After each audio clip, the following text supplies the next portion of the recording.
Thank you. Thank you, Dave and Miriam, and thank you, Pastor Mark Cowart and Linda. And join me in thanking the Lord for such a great pastor right here in Colorado Springs who's impacting the world. He truly is a great inspiration to me, and I think that the Lord is sorting out the pastors that are caving and those that have backbone. You know, it's one thing to hear a good message from somebody. It's another one that has a good message but has backbone to stand up against injustice and stand up for righteousness and stand up for God moving. So thank you, Pastor. Well, I have a PowerPoint, and I'm going to go through some of it with you tonight. And I send out a daily email. It's called American Minute. And let's see, I think I'm supposed to go into the presenter mode. Is that it? Maybe this is it. And so it's something that happened on each date in American history. You can sign up at AmericanMinute.com. And I did one on landslide Lyndon. So if you're not familiar with that, so this is my book. It's called a new book. It's called Socialism: The Real History from Plato to the Present. And the subtitle is How the Deep State Capitalizes on Crises to Consolidate Control. And I'll tell you about that in a minute. But this is landslide Lyndon. So on September 2nd, 1948, Lyndon Baines Johnson ran in the Democrat primary for the U.S. Senate against Democrat Texas Governor Coke Stevenson. Coke Stevenson was more popular and would have won, but there was a notorious ballot irregularities to steal the election. Mysteriously, on the night of the election, a box of uncounted ballots was discovered in the South Texas town of Alice in Jim Wells County, precinct number 13, which happened to be the area that Lyndon Johnson was from. Confusion reigned in Texas for the entire week. And by the end of the week, LBJ won by 87 votes. Both sides accused the other of voter fraud. The FBI, Postal Department, and other agencies were investigated. Piecing together the details, the story emerged that during the tabulation period, LBJ's campaign manager, John B. Connally, traveled to Alice, Texas in Jim Wells County. George Parr, the Duke of Duval, the wealthy political boss of Jim Wells County and neighboring Duval County, gave John Connally access to be present when the ballots were, quote unquote, counted and the returns amended. George Parr later committed suicide. Sometimes they use the term suicide-ed when it's an involuntary suicide. But anyway, when the dust settles, the newly recounted ballots showed an additional 202 additional ballots, some of whom were deceased and buried in the local cemetery or were absent from the county on election day. These voters had supposedly lined up in alphabetical order at the last minute, signed in the same blue ink, in the same handwriting, and all cast their ballots for LBJ. The New York Times actually ran an article decades later. Ex-official says he stole 1948 election for Johnson. The New York Times published an article, July 30th, 1977, and the disclosure was made by Louis Salas, who was the election judge for Jim Wells County's Box 13, which produced just enough votes in the 1948 Texas Democrat primary runoff to give Johnson the party's nomination for the United States Senate. Johnson did not win that election. It was stolen for him, and I know exactly how it was done, said Mr. Salas, now a lean, white-haired 76-year-old. George P. Parr, the South Texas political leader, whom Mr. Salas served for a decade, shot and killed himself April of 1975. Mr. Johnson is dead, and so is his opponent. Mr. Salas said that he decided to break his silence in a quest for peace of mind. So he said, I was just going along with my party. He said Mr. Parr ordered that 200-odd votes be added to Mr. Johnson's total from Box 13. Mr. Salas said he had seen the fraudulent votes added in alphabetical order and had them certified then as authentic and on an order from Mr. Parr. Parr was the godfather. He could tell any election judge, give us 80% of the vote and the other guy 20%.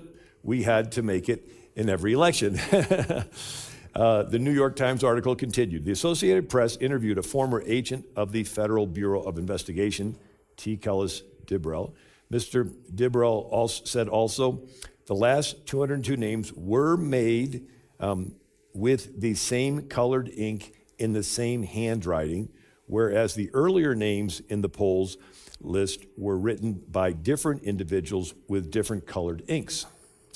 The final statewide count, including the Box 13 ballots, gave Mr. Johnson an 87-vote margin, earning him the tongue-in-cheek nickname Landslide Lyndon. The Democrat Central Committee was deadlocked 28-28 on whether or not to certify the questionable election results. John Connolly, who was the campaign manager, persuaded Frank W. Mayborn, publisher of the Temple Daily Telegram, to cut short a business trip in Nashville and return to cast the deciding committee vote to certify the election results. LBJ turned to help to Washington attorney and former FDR appointee Abe Fortas. Abe Fortas persuaded Supreme Court Justice Hugo Black, who was appointed by FDR, to intervene. You know Hugo Black because he's the one who came up with the separation of church and state decision. And anyway, on September 28th, 1948, Justice Black overturned the lower court ruling, letting the decision of the Johnson, Koch-Stevenson race rest with the Texas Democrat Central Committee.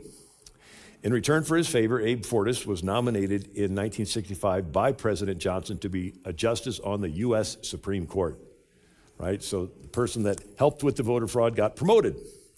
In 1966, though, Abe Fortas accepted money from a Wall Street financier investigated for security violations, and Abe Fortas was forced to resign in 1969. So that corruption caught up with him. Washington Post had an article, How Landslide Lyndon Earned His Name.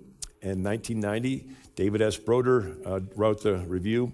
He said, the slimy creature who stole the 1948 Texas Senate election, Lyndon Johnson, driven by a boundless ambition, his career had been a story of manipulation, deceit, and ruthlessness. The morality of the ballot box, in which nothing matters but victory, and any maneuver that leads to victory is justified. Johnson stole the victory in the 1948 race. That campaign was an American classic. Johnson battled a strongly favored opponent to win by the narrowest margins. The 87-vote victory earned him the derisive nickname Landslide Lyndon. Johnson went through an equally breathless battle in the state conventions and the courts to make his clearly tainted victory stand up. And in March of 2006, Texas Attorney General Greg Abbott posted a column on the Texas State Attorney General's website stating, voter fraud is no newcomer to the Lone Star State. 6 decades ago, the votes found in Jim Wells County's infamous ballot box 13 helped Lyndon Johnson squeak into the U.S. Senate in that 1948 primary.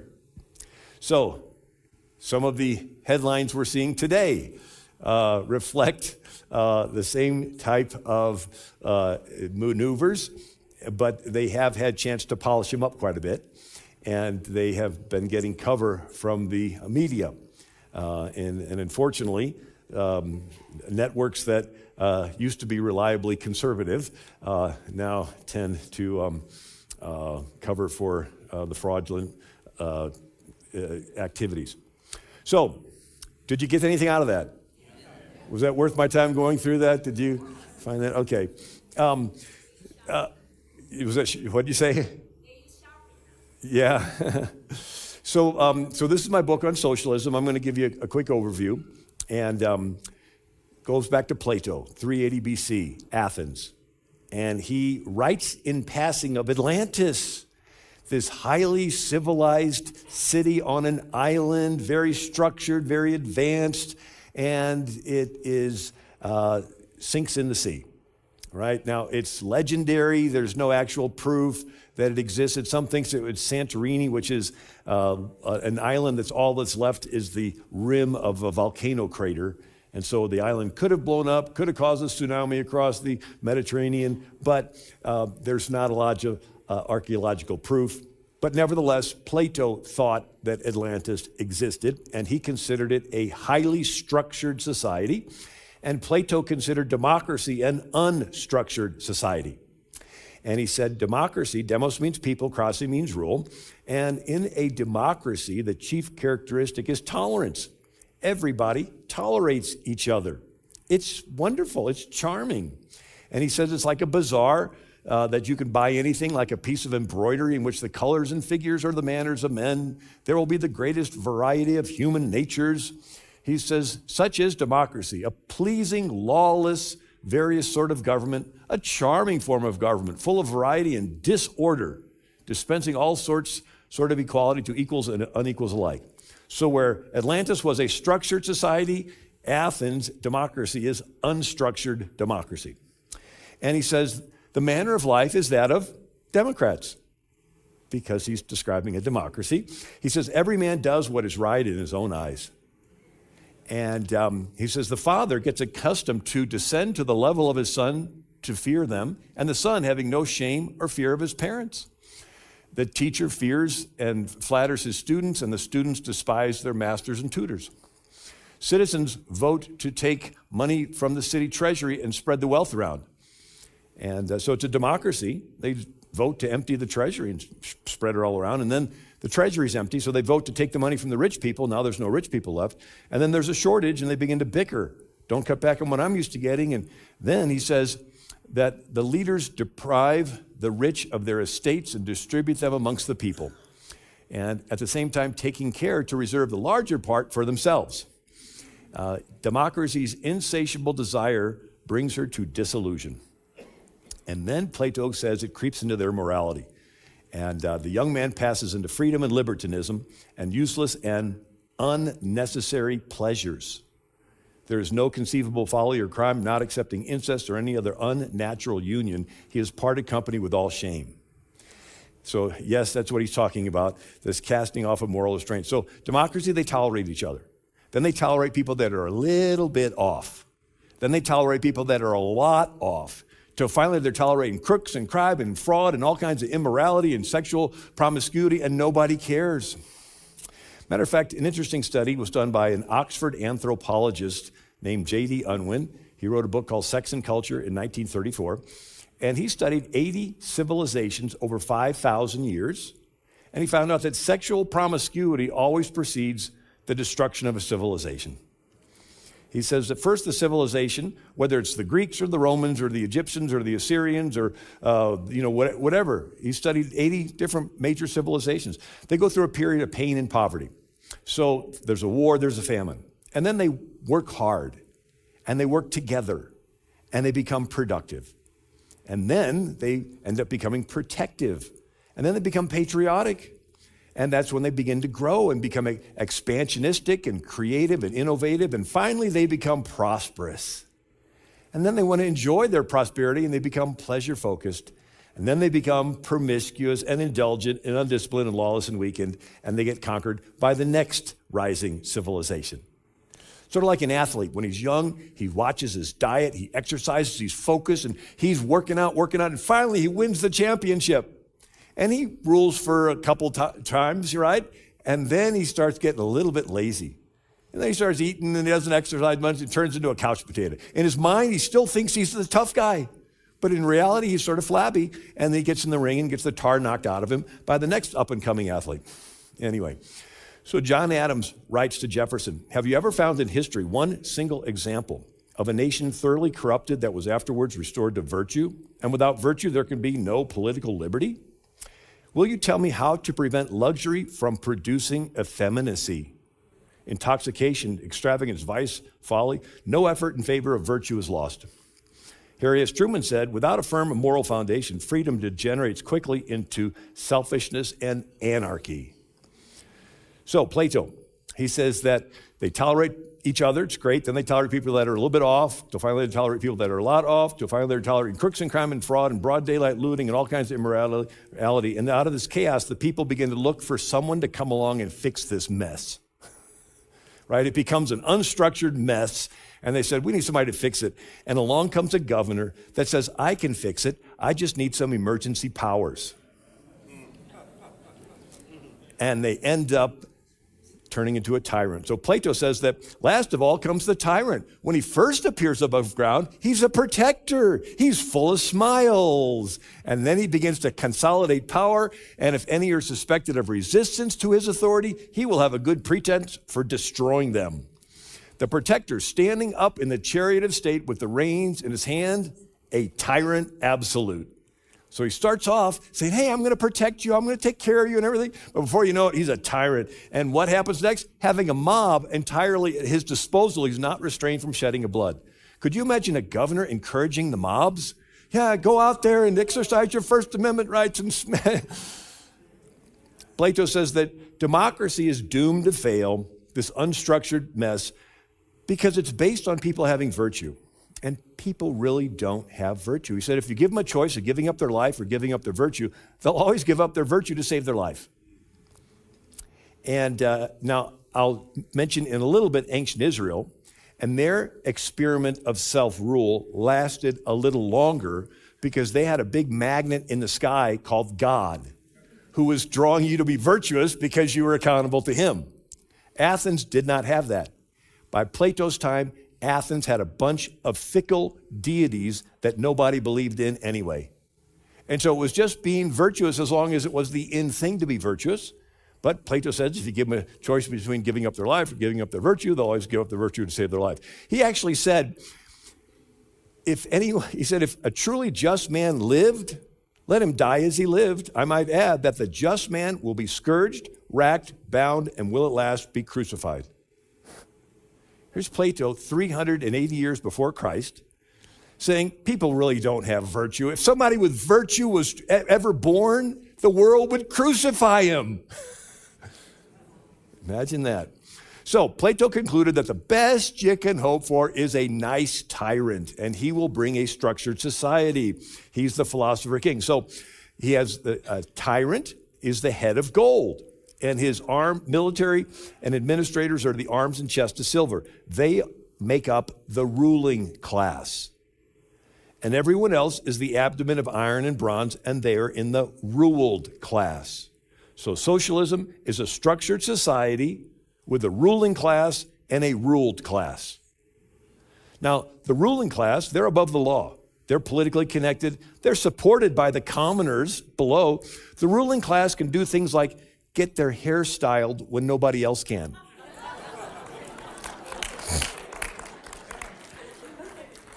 Now, the ruled class, they own no property. They have no families. The government decides who gets to have children, and the government takes the children away from the parents, and the children are socialized in government schools, which is a term to get them to give up their parents' views and simply learn how to obey and serve the state. Plato explains that this tyrant will institute a structured society, right? Atlantis is structured, democracy is unstructured, but then unstructured is going to turn into chaos. People are going to want somebody to fix it, and it's going to turn back to this tyrant king, and he's going to set up a structured society. He says, when the true philosopher kings are born in a state, they will set in order their own city. They will take possession of the children who will be unaffected by the habits of the parents. These they will train in their own habits and laws. And the children are taught noble lies. He actually says that you're going to teach the kids lies. He says, we want one single grand lie which will be believed by everybody.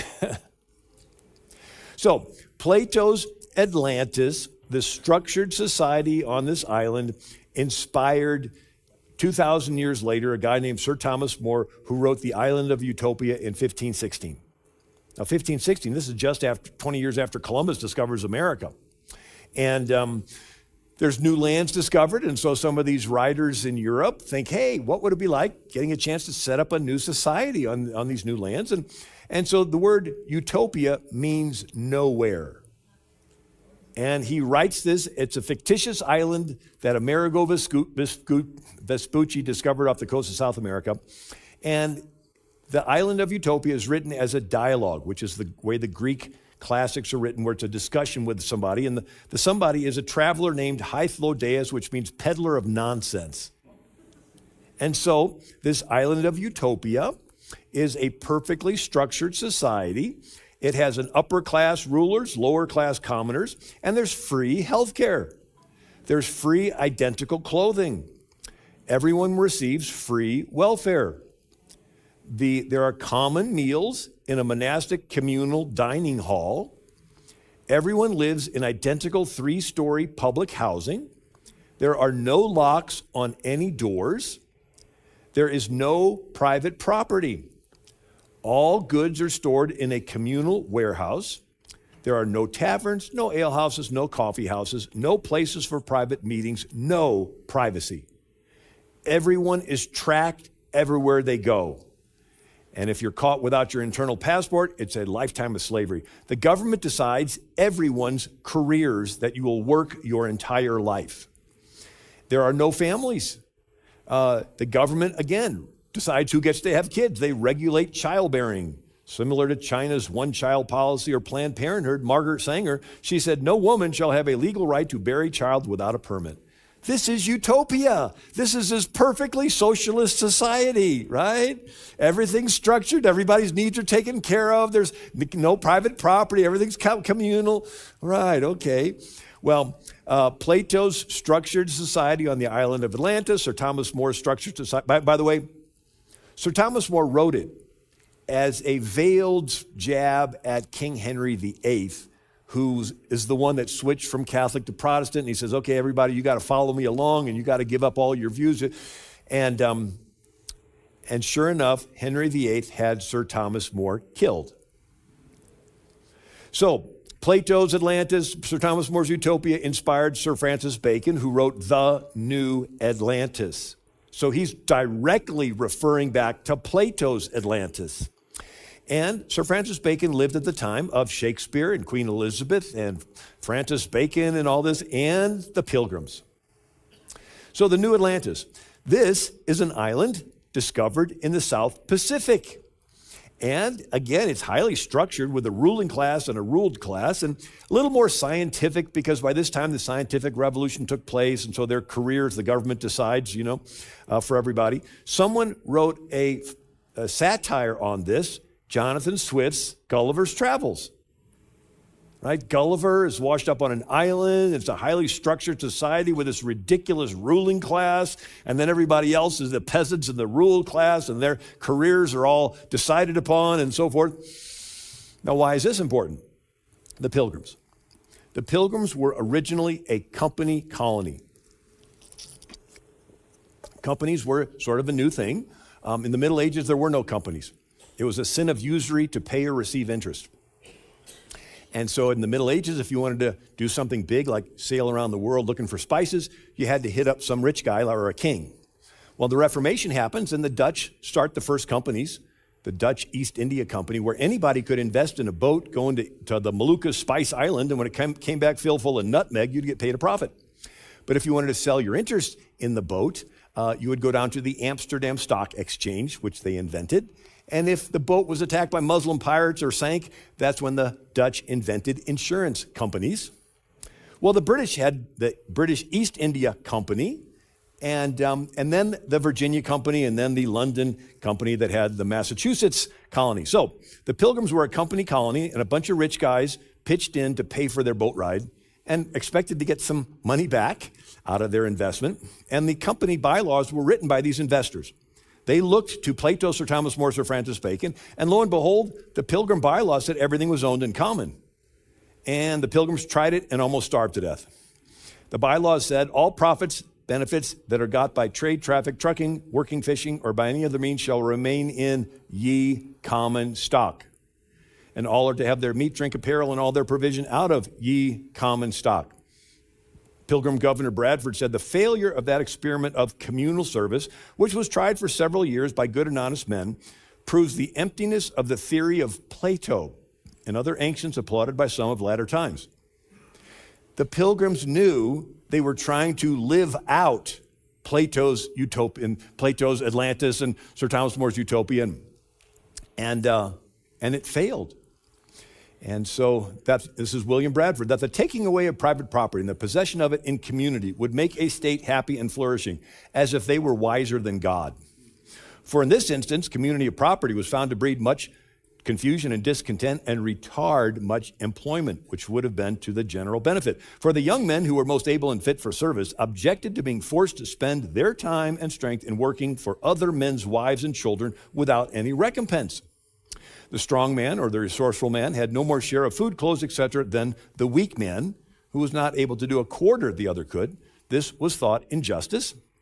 The aged and graver men who were ranked and equalized in labor, food, clothes, etc., with the humbler and younger ones, thought it some indignity and disrespect. As for men's wives who were obliged to do service for other men, such as cooking, washing their clothes, etc., they considered it a kind of slavery, and many husbands would not brook it or allow it. Let none argue that this was due to human failing, rather than to this communistic plan of life in itself. I answer that God in his wisdom saw that another plan of life was fitter for them. So they began to consider how to raise more corn and obtain a better crop than they had done so they might not continue to endure the misery of want, like starving through winter. At length, after much debate, the governor, with the chief among them, allowed each man to plant corn for his own household. Wow, what a novel idea. So every family was assigned a parcel of land. This was very successful. It made all hands very industrious, so that much more corn was planted than otherwise would have been by any means, and gave far better satisfaction. The women now went willingly into the field and took their little ones with them to plant corn, while before they would allege weakness and inability, and to have compelled them would have been thought great oppression. So we got Plato's or Thomas More's or Francis Bacon. It's all theoretical. These guys sitting around with their pen and paper and just imagining stuff. The Pilgrims try to live it out and almost starve to death. They scrap it. They give everybody their own plot of land. Now it's more successful and they all survive. People say, well, didn't the early church own everything in common? Well, there's two very important differences: voluntary versus involuntary, and church versus government. So the early church, they voluntarily sold their property and they laid the money at the feet of the apostles for the church to spread around.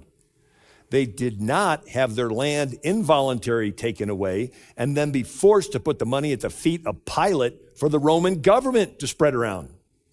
If you want to voluntarily sell your land and voluntarily give the money to the church, fine, go ahead. Nobody's forcing you. You can do it. That's something called charity. When the government involuntarily takes it away from you and gives it away, it's not charity for you. It wasn't voluntary.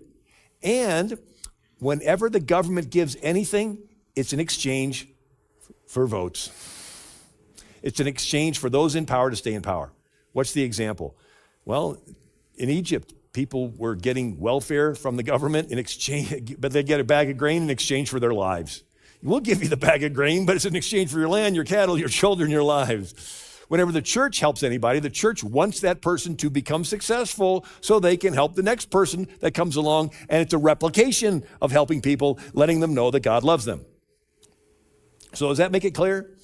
Right? So when they say, oh, the early church owned everything in common, voluntary versus involuntary, and they did it through the church, not through the government. See, there's a confusion as to the role of government. God gives commands to 5 major groups: individuals, families, business, church, and government. There are commands for individuals to take care of the poor, to visit the sick, to go to the prisons, to help people. There's really no commands for the family to take care of poor strangers. The commands to the family are husbands, love your wives, and children, submit to your parents. There's really no commands for employers or employees to take care of the poor. Those commands are do an honest day's work, and employers don't hold back the wages. There are commands for the church to take care of the poor, and historically, the church has. The church has started orphanages and medical clinics and fed the orphans and fed the widows. And I wrote a whole thing on the history of hospitals. It was the church that invented hospitals. Did you know there's no command for the government to take care of the poor? The command to the government is the shortest: protect the innocent, punish the guilty. There's no command for the government to be involved in healthcare. There's no command for the government to be involved in education. What's happened is the government has usurped the church's role. There's a great quote from Calvin Coolidge. He says, "It does not follow that just because something ought to be done, that the national government ought to do it." Oh, we need to take care of the poor. Yes, the church and the individuals, not the government. Well, we need health care. We need to have health care. Yeah, the individuals in the church, not the government. Why? Because whenever the government does anything, all the programs are administered by people who want to keep their jobs. And the temptation is for them to be discretionary and funnel those benefits to those that can help them keep in office and keep their jobs, and to regulate and take away from those that are threatening to want to cut the size of government and challenge their job. A great quote from Gerald Ford: people say, why don't you expand that program and spend more federal money? I look them in the eye and say, do you realize that a government big enough to give us everything we want is a government big enough to take from us everything we have? So the Pilgrims, they replaced their company with something called covenant. What's a covenant? It's people caring for each other voluntarily. Why? Because they're individually accountable to God, and they get their rights from God, right? So it's people in agreement with each other, but more than just agreement, it's a commitment to each other, and you get your rights from God and you're accountable to God. The Pilgrims were really into, matter of fact, the Reformation's in 1517, the Age of Enlightenment starts in the early 1600s. You have a whole century where the scholars in Europe are not just thrilled that they can read the Bible in their own language. They study the first 400-year period when Israel comes out of Egypt before they get King Saul. This 400-year period is called the Hebrew Republic. And it's the most unique period in world history that you do not appreciate until you read all the rest of world history. And so I wrote several books. One of them is called Who is the King in America? And I go through how you have Nimrods and Pharaohs and Caesars and Kaisers and Sultans and Czars and Emperors and Attila the Hun, Genghis Khan, Julius Caesar. The most common form of government in world history is kings. And it's that same fallen nature of a bully on a playground, or a diva of a junior high girls clique, right? Or a gang leader in the inner city, or an Indian chief in the country, that power wants to gravitate into the hands of one person. People say history repeats itself. Yeah, but each time it comes around, it's a little bit worse because with military advancements, the gang leader can kill more people. And so it keeps growing, and clearly there's a global goal in mind. But around 1400 BC, Israel comes out of Egypt, and for 400 years, they do not have a king. It's ruled by every single person being taught the law, and every person accountable to God and follow the law. So they were so into it that they taught Hebrew at Yale and Harvard. They even gave their commencement address in Hebrew. And this is the Yale coat of arms. To this day, they still have Hebrew characters on it. So if you think of it as a spectrum of power, one side's total government, the other side's no government. Total government, you get a king, a Pharaoh, a Caesar. He rules through fear. You do what the king says or he kills you. Montesquieu said, the motivating spring or force for a dictator is fear. That's the energy that goes through that makes everybody line up. But the other side of it is no government. So total government on one side, no government on the other. No government would be anarchy. No government unless each person is taught the law. I tried to find a way of explaining this. It's like everybody has an iPhone or one of those phones that has GPS. Instead of a GPS app, imagine if they had a behavioral app, right? In real time. So instead of saying, turn left 50 yards ahead, it would say, don't steal that off the table. I see you looking at it. Don't lose your temper at that person, right? Be nice here. Don't lie here, you know. And so everybody, and the Levites were the computer geeks that help you to download the app, right? Line upon line, precept, go to Apple Store, Google Play, right, whatever it is. You press this button here. And so everybody has a copy, an app, a law memorized in their heart. And so the big question is, why would you follow it? What would motivate you to follow an internal moral? Ancient Israel had the key ingredient. There's a God who is watching everyone. He wants you to be fair, and he's going to hold you accountable in the future. So you're about to steal something, nobody's around, you know you can get away with it, and then you think, God is watching me. He wants me to be fair. He's going to hold me accountable. Maybe I should hesitate stealing. So it creates something in your head called a conscience, right? So, covenant form of government.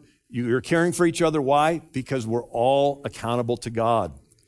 Now, God knew that the children of Israel would break the law, and rather than them walking around for the rest of their lives with a guilty conscience, once a year they had the Day of Atonement, Yom Kippur, where they offered the sacrifice to forgive everybody's sins in the whole country so they could start off the next year with a clean slate. Ronald Reagan, of course, that's foreshadowing Jesus. Ronald Reagan said, without God, there's no virtue because there's no prompting of the conscience. If there's no God, then laws are just something that some old men made up somewhere. Why follow them? Some will, as long as it's the in thing to be virtuous, like Plato said. But others are going to say, if there's no God, there's no afterlife, this life is all there is, have at it. And they're going to yield to their selfish side, and it's going to turn into lawlessness and chaos and robbing and stealing and smashing windows and walking out of stores with big screen TVs. And it's going to, out of this chaos, people are going to say, we need someone to come along and restore order. And in Israel's case, they went through this. So here you got the high priest, Eli. He's the main guy that's supposed to be teaching the law. His own sons are sleeping with women in the very tent where the Ark of the Covenant is. And then another Levite with a silver graven image. And you're like, isn't that one of the commandments? You're not supposed to have those. And then another Levite with a concubine. The law says the Levite's to marry a virgin of his own tribe. Here he is with a woman he's not even married to. He's not following the law. They're traveling. They're in a house surrounded by sodomites who bang on the door and rape the poor girl to death. Something about that behavior that appears at the last stages of a people ruling themselves, right? Plato talked about the young man gives into libertinism and useless and unnecessary pleasures, even incest and unnatural union. But here we have ancient Israel, right? They're not content to do it on their own. They want to force it on this Levite and this girl. And so the girl dies. And finally you read this line, every man did that which was right in their own eyes. Didn't we read that? But Plato talked about the manner of life. Is that a Democrat? Everyone does what's right in their own eyes. And so what happens is Israel turned into an unstructured mess. And as long as they were following the law, there was some structure. When they got rid of that, it turned into an unstructured mess. And then they all said, we need someone to come along and fix it. And that's when they get King Saul. And Samuel cries, and the Lord tells Samuel, they have not rejected thee, but they have rejected me, that I should not reign over them. Right? So democracy without morals and virtue ends in chaos, out of which a tyrant usurps power. And so they got a tyrant named Saul. And one day Saul was pouting that his son Jonathan became friends with David, and he turns to his soldiers and he goes, none of you soldiers care about me. And the one soldier, Doeg the Edomite, said, King, I care. I saw David go to this town, and the priests there gave him some bread, and they gave him the sword of Goliath. Saul says, bring those priests to me. They come. He turns to his soldiers, says, kill them. The soldiers hesitate. Doeg the Edomite goes out there and kills them all. What just happened? The soldiers had been operating under the old system where every person is individually accountable to God to follow the law. The law says you need 2 or more witnesses before you condemn someone to death. There's only one witness, Doeg. And so these soldiers are saying, you're telling me to kill. I'm personally accountable to God. The law says you need 2 witnesses. There's only one, and this does not compute. They hesitate. They still have a conscience. Doeg says, King, I'm going to surrender my conscience to you. You tell me to kill, I'll kill. You tell me to kill the baby in the womb, I'll kill it.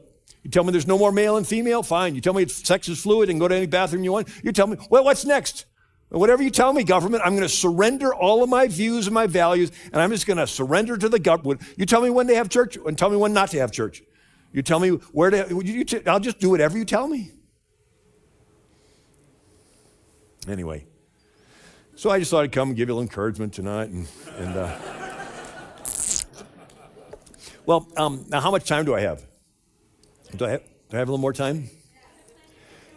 So let's talk about the French Revolution. France helped us get independent. You know what they got in return for helping us? Nothing but debt, lots of it. Then they had a couple years where their crops failed. And the people said, you know what, if we can just chop off the king's head and his wife, Queen Marie Antoinette, all of our problems will be solved. So they chop off the head of the king and queen. It doesn't get any better. So then they chop off the heads of all the royalty. It doesn't get any better. Then they chop off the heads of the wealthy. You have money, we don't, you're selfish, doesn't get any better. Then they chop off the heads of the businessmen and farmers. You got food and supplies, we don't, you're selfish. And then they chop off the heads of the hoarders, the people that have extra food. You got extra, I don't have enough, you're selfish. Then they chop off the heads of the clergy. because they're speaking out against all the head chopping off stuff. And then they chop off the heads of the former revolutionaries, the ones that used to chop off heads but got tired of it. Somehow they're to blame.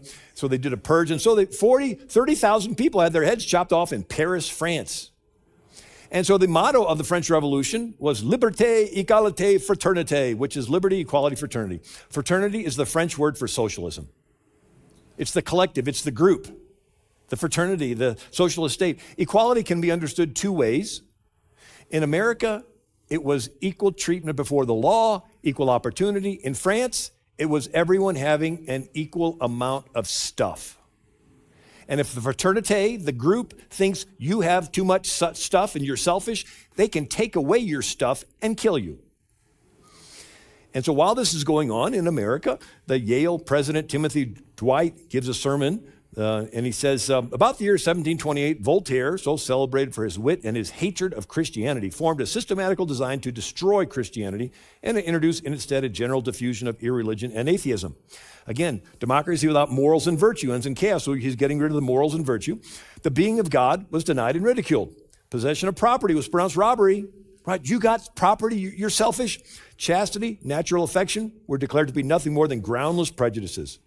Right? The young man gives in to libertinism and useless and unnecessary pleasures, and Eli's son sleeping with women in the tent, and adultery, assassination, poisoning, and other crimes of like infernal nature were taught as lawful, provided the end was good.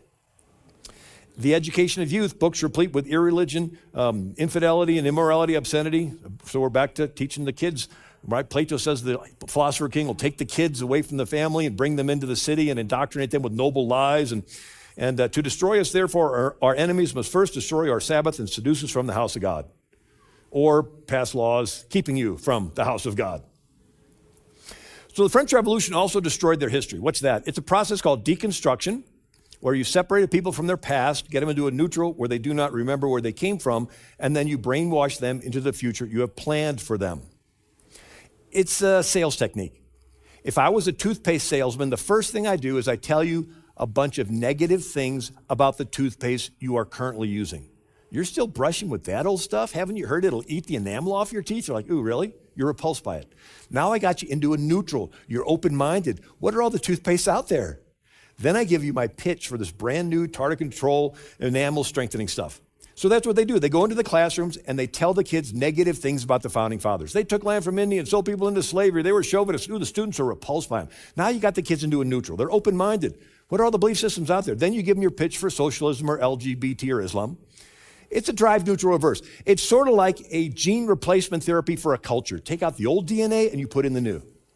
And Europe went through this. It went from a Judeo-Christian Europe with Catholic cathedrals, Protestant Reformation, and Jewish neighborhoods to a secular Europe with the French Revolution and Robespierre putting a prostitute in Notre Dame Cathedral and it's free sex, anything goes. And now it's turning into a Sharia socialist Europe with Muhammad being the number one name for newborns and the government deciding everyone's careers. Carl Sandburg, a poet, said, when a nation goes down, one condition may always be found: they forgot where they came from.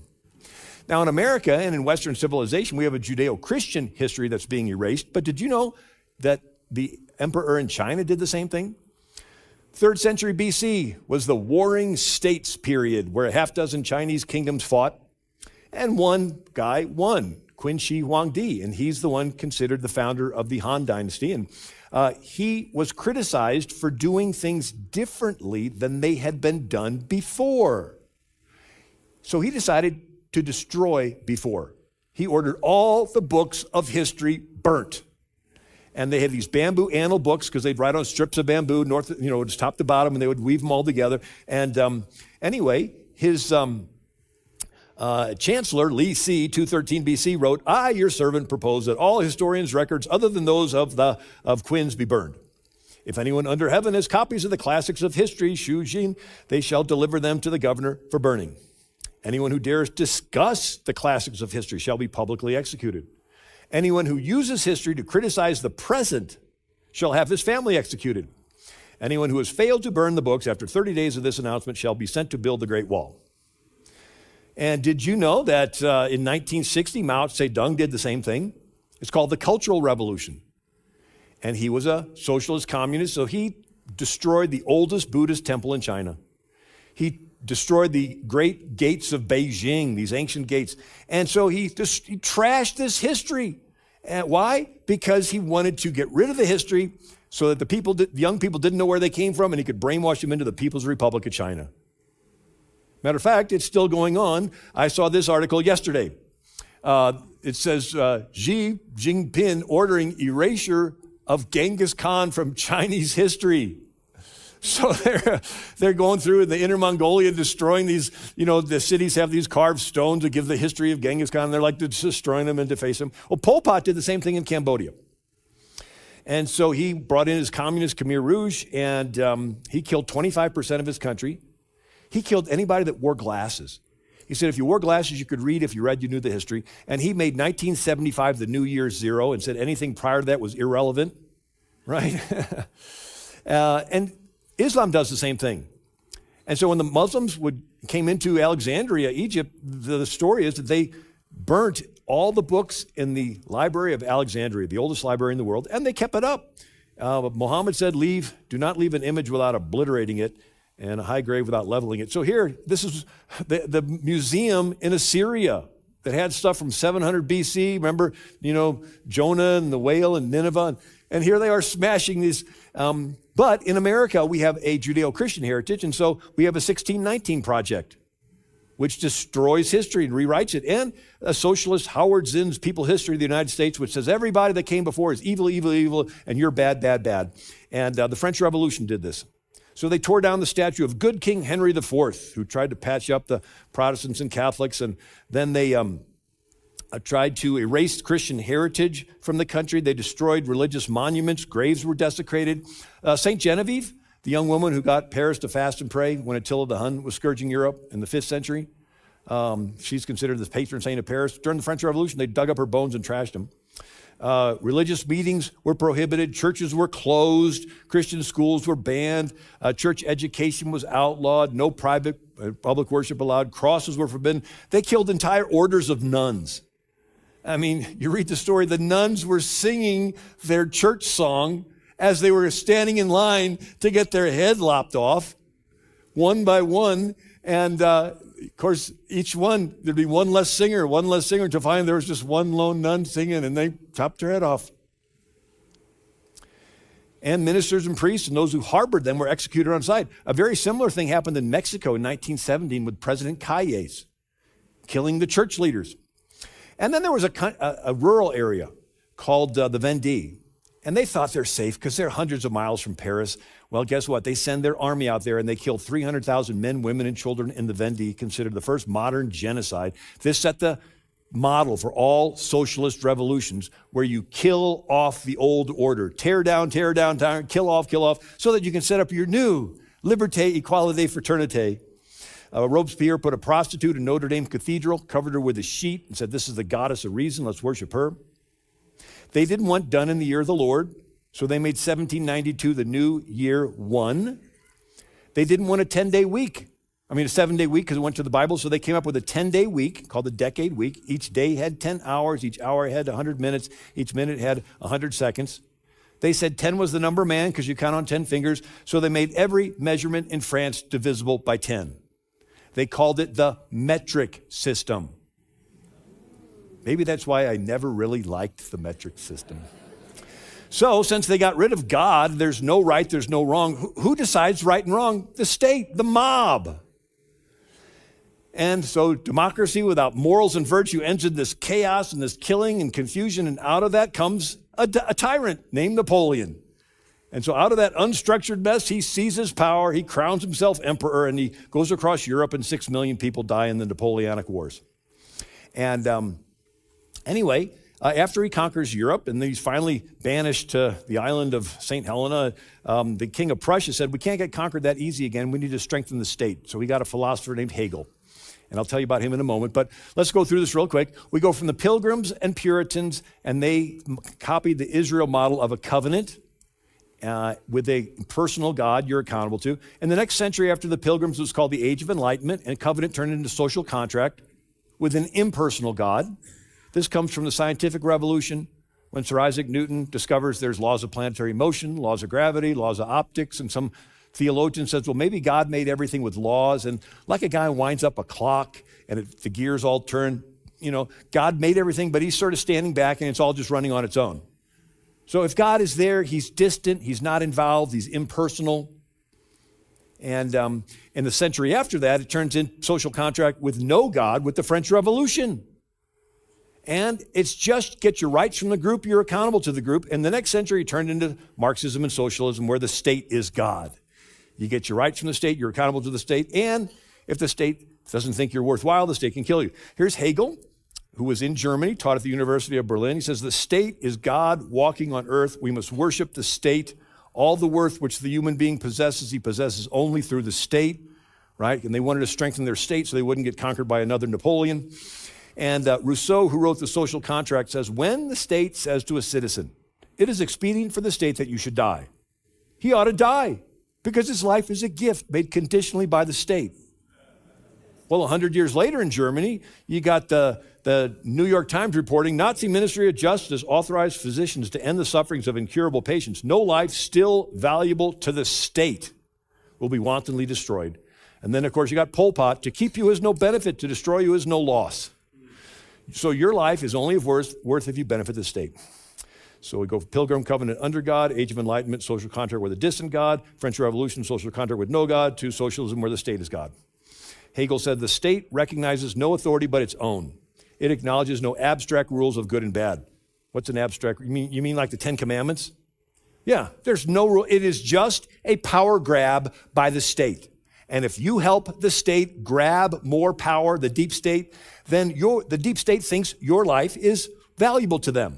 But if you challenge them, they think your life is no longer valuable and they'll get rid of you. Eisenhower put it this way, in many lands, the state claims to be the author of human rights. If the state gives rights, it can and inevitably will take away those rights. The founding fathers had to refer to the Creator in order to make the revolutionary experiment make sense. He said, all men, it was because all men are endowed by their Creator with certain inalienable rights that men could dare to be free. So our founders had to refer to the Creator. So do your rights come from government or from a source higher than the government? Our founders said the rights come from God. Government's job is to protect our God-given rights. If there is no God, your rights come from the government, and what the government giveth, the government can taketh awayeth. Now, I talked about how democracy without morals and virtue turns into chaos out of which a tyrant arises. There are some philosophers that say, well, let's speed it along by intentionally creating crisis. And don't have time to go through it all. There's Abimelech tried to do that and stir up the people of Shechem to make himself king. And then we got Machiavelli, lived in Italy, and Italy was a bunch of city-states that fought, and he thought if one prince could control all of Italy, it would stop the infighting. So he writes a book called The Prince, where he says the ends justifies the means. So if a prince conquers a city in his quest to unify Italy, so they'll stop the infighting, he thinks that's a good thing. So if a prince conquers a city, the people don't want to be conquered, they would hate the prince. But if the prince pays criminals, agitators, rioters, and they smash windows and set buildings on fire, the people will panic and feel insecure. And out of this chaos, they'll want somebody to come along and fix this mess. And that's when the prince can usurp power and make himself in charge. And so it's called Machiavellianism, where you create or capitalize on a crisis to consolidate control. It's really good marketing. You go around the back of the house and set it on fire, and then you go around the front of the house and sell them a fire extinguisher. And they'll pay anything for it and even thank you for being there. Right? So more recently, it's worded this way. You never want a serious crisis to go to waste. It is an opportunity to do those things that you thought could not be done, but do before. Or Hillary Clinton says, the chief of staff for President Obama is an old friend of mine and my husband's. He said, never waste a good crisis. So when you and I see a crisis, our response is, how can we help people through it? When ambitious politicians see a crisis, their response is, how can we use this to usurp power? So democracy without morals and virtue turns into chaos. Out of that chaos, they want to usurp power. And Hegel, Hegel said, how do you take power away from people and concentrate it in the hands of the state? He came up with Hegelian Dialectics. It's a triangle. One corner is a thesis, the opposite is an antithesis, and the top corner is a synthesis, right? Sounds complicated, but it's not. In other words, you start off with a status quo, you create a problem that's real bad, and everybody's happy to settle for your answer that's half as bad. And then you create another problem that's real bad, and everybody's happy to settle for your answer that's half as bad. Then you create another problem that's real bad, and everybody's happy to settle for your answer that's half as bad. And after every crisis, people give up a little more of their freedom into the hands of the state. And guess who was a student at the University of Berlin under Hegel? But Karl Marx. He was a member of the young Hegelians. And so Marx says, how do you create a problem that's real bad? An antithesis. You send in agitators, agent provocateurs, community organizers, labor organizers. Their job is to find people with grievances, stir them up to riot. And when the country gets destabilized enough, they panic. And then you have an opportunity for a dictator to usurp power. And so they'd organize the proletariat against the bourgeois, poor against the rich, blacks against the whites, Catholics against the Protestants, so on and so forth. And I go through how Eugene Debs brought this to America, and he organized strikes where they destroyed $80 million worth of railroad cars in 1890s. And then he started the Socialist Party of the United States, and he ran for president 5 times, 1 time from prison. And then out of the Socialist Party branches the Communist Party USA. Lenin said socialism is a transition phase to communism. And so these Communist Party USA is running candidates. But then when Franklin Roosevelt makes a treaty with the Soviet Union during World War II, the Communist Party USA says, why should we be running another candidate when the Democrat Party is making treaties with the Soviet Union? So from 1940 on, the Democrat Party has just supported, the Communist Party has just supported Democrat candidates. And so I'm going through this as fast as I can. 1920s Germany was a republic, right? The people ruled themselves. But then somebody started a party called the National Socialist Workers' Party. It was called Nazi, right? The National Arbeiter, which means worker, Sozialistisches Party. And the head of it was Hitler. And he had a violent group that would create crisis. It was called the Brownshirts, sort of an BLM Antifa type. And these Brownshirts would march into the meetings. They were called stormtroopers, Sturmabteilung, stormtroopers. They would march into the meetings of Hitler's opponents and shout down the speakers, disrupt the meeting. And then they would lock arms and block access to buildings and block streets. Could you imagine people locking arms and blocking streets? And then they went into the cities and they smashed windows and set on fire and looted over 7,000 Jewish stores in the night of broken glass. Then their capital got set on fire. And in this confusion, Hitler seizes power and has his political opponents shot without a trial. And the dust settles. Germany's no longer a republic, it's a dictatorship. So republics and democracies without morals and virtue, and you got these people stirring up chaos. Out of that chaos, they have somebody seize power. And then Hitler turns around and kills the violent Brownshirts because he doesn't need them anymore. After World War II, Germany, France, England give independence to their former colonies. And these former colonies turn into brand new countries with brand new leaders. It's a nice world, except the Soviet Union decides to export communism. So they send KGB agents into these countries. And they find people with grievances, ethnic grievances, racial grievances, economic grievances, religious grievances, Sunni, Shia, Orthodox, and they stir them up. They break them into groups of victims and oppressors, haves and have-nots. And then they would orchestrate protests, that they would escalate into riots, that they would smash windows, set things on fire. Then they would co-opt the media with bribes and threats to blame the leader of the country for all the problems. They would even have the media release false polls to show the popular leader is unpopular, so that when they would do their coup, nobody would fight it. And so when the country got panicky enough and confused enough, they would have a rigged election. They would replace the leader with a Soviet puppet. And so they did this in country after country, Lithuania, Latvia, Yugoslavia, Hungary, so forth. And it's called the Iron Curtain. And Truman does nothing because he thinks the United Nations will bring world peace. But Eisenhower's the next president. And Eisenhower has a choice, do nothing and let these countries fall, or fight fire with fire. And so that's what he does.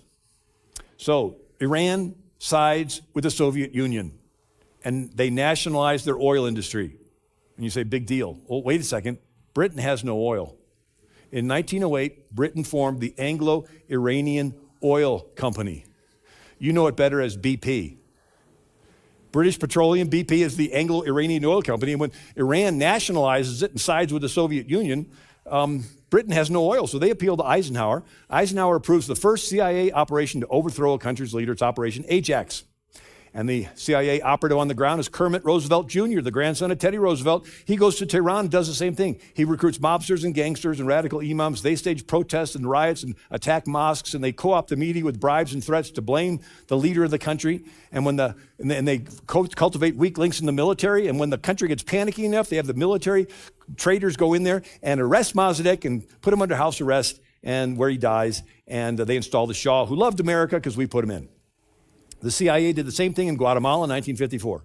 Congo 1960, Dominican Republic, Vietnam, Brazil, Chile, and the KGB did the same thing. With Brezhnev helping Yasser Arafat to start the PLO and Brezhnev hugging Castro and taking over countries in Latin South America and in Cuba. This is called the Cold War. Chris Matthews, in his last talk before he got fired, when there was a debate of Democrat candidates and one talked about socialism, he says, I remember the Cold War. I've seen what socialism is like, and I don't like it, okay? It not only is not free, it doesn't work. I believe if Castro and the Reds had won, there would have been executions in Central Park. He got fired for saying that. Anyway, well, let's talk about Castro. Castro had a killer named Che Guevara. Che Guevara said, we executed many people by firing squad without knowing if they were fully guilty. I'd like to confess, I discovered I really like killing. He said, blind hate against the enemy creates a forceful impulse that cracks the boundaries of natural human limitation, transforming the soldier into an effective, selective, cold killing machine. A people without hate cannot triumph. And anyway, so here you have a group wanting to stir up hate. And then Karl Marx, Frederick Engels wrote the Communist Manifesto, and they also wrote this, that they were alchemists of the revolution. Their business consisted in spurring it into artificial crises. Every new crisis must be more serious and universal than the last. Every fresh slump must ruin more small capitalists. This will increase the number of the unemployed. And in the end, commercial crisis will lead to a social revolution. Here they are literally wanting to put people out of business so that they can have a commercial crisis. And anyway, so I thought this was interesting. 1980s communist defector came to America and basically spilled the beans on what they do. And he says, people think of KGB as James Bond. He goes, no, our job was to identify the public opinion molders and then use them to rot the country from the inside. We couldn't defeat America on two fronts during World War II, so let's rot them from the inside. And he says it's a 20-year period to do this. And he says once you go through it, people are so brainwashed, you can take them to the Soviet Union, show them a concentration camp, they won't believe it. He says next is a 5-year period where you get the country to spend, and bankrupt themselves. He says the next is a 6-month period where you have a crisis, you blow out of proportion, spread panic around the country, and then you do your coup. And but he says that the first stage, he says you identify the public opinion molders and swing them in a socialist direction in the media, education, and the pulpit. And so in 1963, Representative Albert Herlong reads into the congressional record a list of how the communists planned to do it. And one of them was this: infiltrate the churches and replace revealed religion with social religion. So how did it happen? Well, there was a black man named Manning Johnson who became a communist in the 1930s. And after he even ran for Congress in New York as a communist. And then he realized that they really didn't want to benefit his people. They just wanted to stir them up and use them to bring division. And so he left them. And he wrote a book called Color, Communism, and Common Sense. And he wrote a book, this book here. And Archibald Roosevelt, the son of Teddy Roosevelt, wrote the foreword to it. And he even testified before the U.S. Congress. And he talked about them infiltrating the churches. And he says that they first tried to do what they did in the Soviet Union, get people to spit on the Bible and stomp on the Bible. You know, in Russia, they made them get rid of it. He says the minorities in America were still too tied to the Bible. So they couldn't get them to get rid of it. But he says, so we decided to change the gospel. He says the new line went like this: Jesus, the carpenter, was a worker like the communists. He was against the money changers, the capitalists, the exploiters of the day. This is why he drove them from the temple. Communists are the modern day fighters against capitalists and money changers. If Jesus were living today, he'd be persecuted like the communists. So forget the gospel that we're sinners and our sins condemn us to hell, and Jesus, the only begotten Son of God, died on the cross to pay for all of our sins. Forget that. Jesus was just a Palestinian activist. And Alexander Solzhenitsyn, he had spent 11 years in Gulag prison camps. He said, I call upon America to be more careful with its trust, prevent those from falsely using the struggle for social justice to lead you down a false road. So the last installment in my talk is Rules for Radicals, Saul Alinsky. He rode around with Al Capone's hitmen in Chicago. So how all you had to do was kill a few people, smash a few windows, create this crisis, democracy without morals and virtue ends in crises. And he says people panic and agreed to pay the mob protection money. So he applied it to politics. And he says that the first step of community organizing is community disorganizing. Disruption of the present organization is the first step. The organizer's first job is to create the issues or the problems. The organizer must first rub raw the resentments of the people of the community. An organizer must stir up dissatisfaction and discontent, fan the latent hostilities of many of the people to the point of overt expression. The organizer polarizes the issue, helps lead his forces into conflict. He must search out controversy, for unless there is controversy, the people are not concerned enough to act. And now he puts this acknowledgement in the front of his book. Lest we forget an over-the-shoulder acknowledgement to the first radical known to man who rebelled against the establishment and did it so effectively he at least won his own kingdom, Lucifer. He acknowledges Lucifer. So what's he talking about? It's Proverbs 6. 6 things the Lord hates. Yea, 7 are an abomination. Proud look, lying tongue, hands swift to shedding innocent blood, like Planned Parenthood. And the last is he that soweth discord amongst the brethren. That's the demonic strategy. How do you destroy a marriage? Discord. How do you destroy a church? Discord. How do you destroy a country? Discord. You sow it up. You sow discord. And anyway, and so this is what we've been experiencing in America this last generation or so, this intentional stirring up of discord. And so you see the COVID response, the first thing was to do what? Let criminals out of jail. Who does that? And then crime goes up. Duh. Let criminals out, crime's let up. Didn't see crime goes up. And then some people feel unsafe and they move out of the big cities. Who moves out? Well, maybe those with families. So pro-family people move out. Who's left in the city? Maybe those more people dependent on government entitlements. Well, they usually belong to 2 different political parties. And then businesses are closed and windows smashed, and so pro-business people move out of the city. They usually belong to a political party. And then churches are shut down where pro-life gather. And then schools are closed and kids indoctrinated with hate America are free to riot. The net result of the COVID response was more people from one political party moved out of the big cities, leaving the other political party in full monopoly control of city politics. If they wanted to do some voter fraud, there sure enough would be fewer poll watchers of the other party. But in a presidential election years, whoever wins the big city wins the state. Whoever wins the state gets all the electoral votes for the state, and the president is elected by electoral votes. So there's a clear political advantage to one party in the COVID response of having violence going up in the cities. Anyway, I go through all the world's history and show the most common form of government is top-down. And then America's founders decided to flip it and do a polarity change, and our government's bottom-up. It's the difference between a dead pyramid and a living tree where every root and every little capillary root sucks up nutrients to keep the tree alive. So who's the king in America? Basically, we are. There's all these quotes I have of here's Lincoln, the people of these United States are the rightful masters of both Congresses and courts. So who's the king in America? We are. The word citizen is Greek. It means co-king or co-ruler. Every citizen forms a part of the sovereign power. He possesses a vote, not to votes to abdicate the throne, right? And so imagine, visiting a king in the Old Testament, and you're witnessing murder, rape, and crime, and you get into the king's chamber, and the king looks at you and says, I wish somebody would fix this mess. And you reach over, tap him on the shoulder, and say, you're the king. You're the one that's supposed to fix this mess. That's like somebody in America watching TV, seeing all the terrible stuff going on, saying, I wish somebody would fix this mess. Hello, have a finger reach through the screen, tap you on the shoulder. You're the king. You're the one responsible to fix this mess. Well, I need somebody to tell me what to do. Since when does the king sit on his throne and say, can somebody tell me what I'm supposed to do? Hey, butler, come here. What am I supposed to do? No, it's your job to get educated on the issues, seek God's will, and you tell your representatives what needs to happen. You're the king. Anyway, I'll end with this last. The word politics is Greek.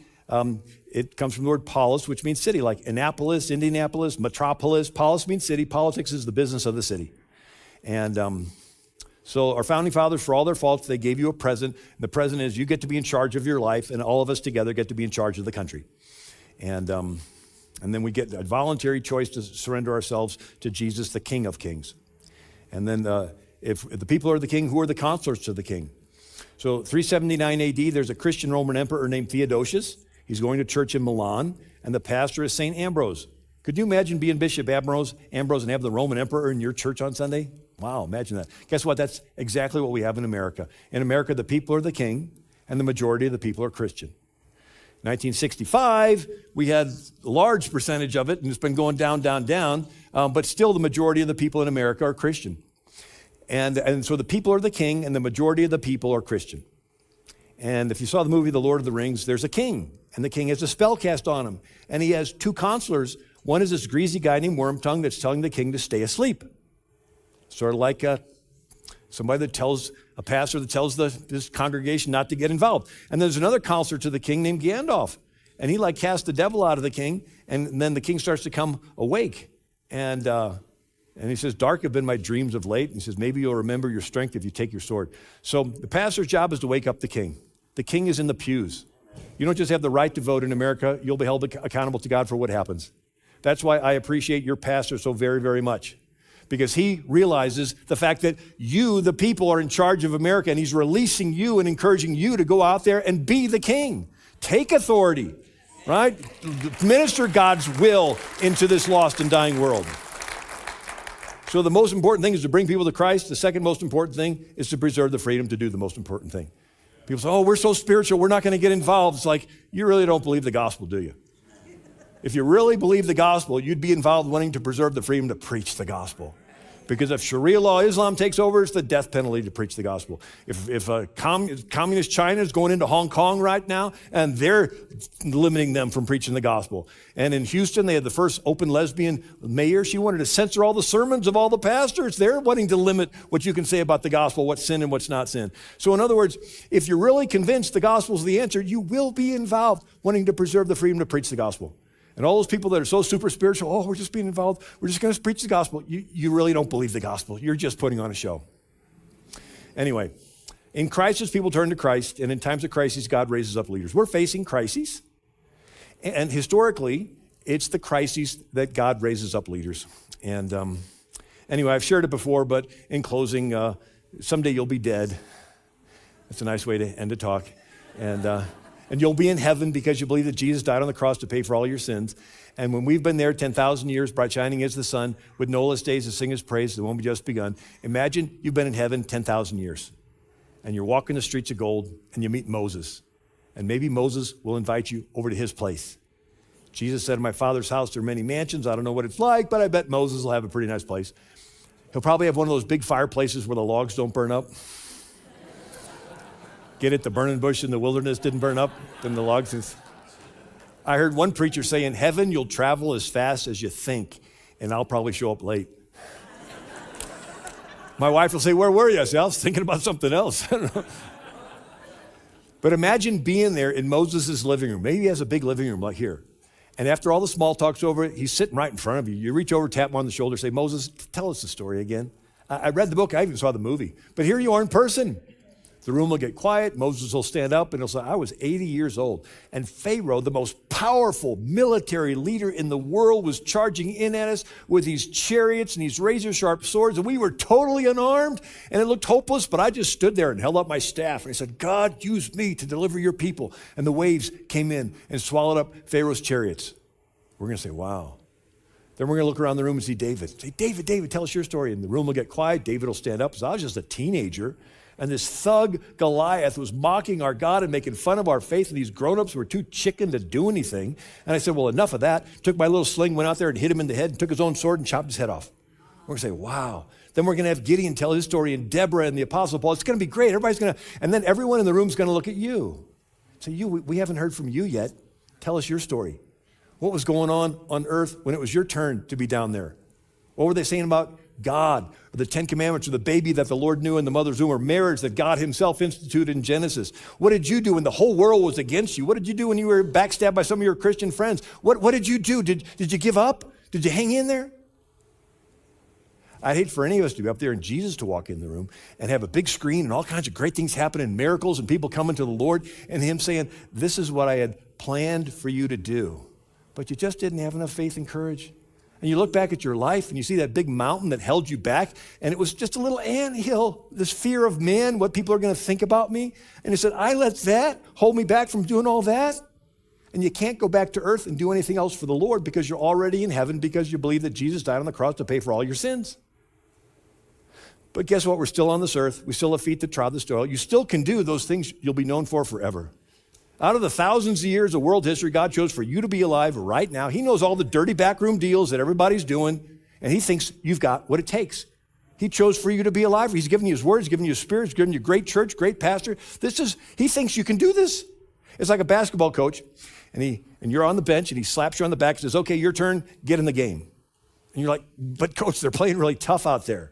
And I go, yeah, I know. It's your turn, get in the game. You're like, look, coach, somebody just got knocked down. It's like, yeah, you're 7 feet tall. They are 4 feet tall. You can do this. Greater is he that's in you than he that's in the world. Amen. Thank you.